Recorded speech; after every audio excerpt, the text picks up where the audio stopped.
Ever struggled with lighting incense cones? Welcome to our guide on the correct way to light up these fragrant globetrotters. No more unintentional mistakes that hinder the burning process. Today, we aim to simplify the method, a step-by-step tutorial to illuminate your incense experience. Before we begin, ensure you have all the necessary items at hand. In our quest to light up incense cones, there are a few key players that you can't do without. First and foremost, the incense cones themselves. These are compact, aromatic pyramids that, when lit, release fragrant smoke to fill your space with a soothing scent. Next up, you'll need a lighter or match. This is your fire source for igniting the incense cones. But remember, safety first. Always handle fire with care. Lastly, we have the unsung hero of this ensemble, the incense holder.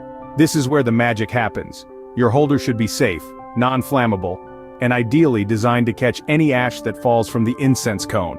It's not just a functional piece, but also an opportunity to add a touch of aesthetic appeal to your setup. Now that we have everything ready, let's move on to the actual process. Lighting an incense cone isn't hard, but it requires a bit of care.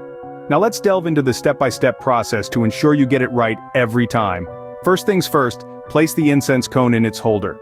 This little piece of equipment is not just for show, it's a safety measure that keeps the cone stable and prevents it from toppling over. Not to mention, it also catches any ash that falls as the cone burns. Next, take a lighter or a match and light the tip of the cone. Don't rush this part, take your time, make sure the flame catches properly on the tip. Now here's where you need to be patient. Allow the tip to burn for about 10 seconds. Yes, count them out. 1, 2, 3, right up to 10. This is to ensure the cone's tip is well lit and ready to release its fragrance. After those 10 seconds, gently blow out the flame. You'll see the tip of the cone start to glow red and smoke will begin to rise. That's your cue that the incense is doing its job. And of course, the final step is to sit back and enjoy the aroma. There's nothing quite like the soothing scent of incense filling a room. But remember, never leave the burning incense unattended. Safety first, always.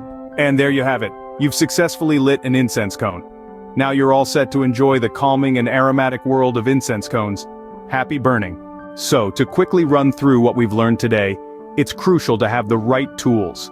A heat-resistant surface, a lighter, and of course your chosen incense cone. We've learned the simple yet precise procedure of lighting the cone and letting it burn to release that calming aroma. But let's not forget the importance of safety. Never leave a burning incense unattended. Remember, the goal is to enjoy the soothing aroma of the incense, but always prioritize safety. Until next time, keep the good vibes flowing with your favorite incense cones.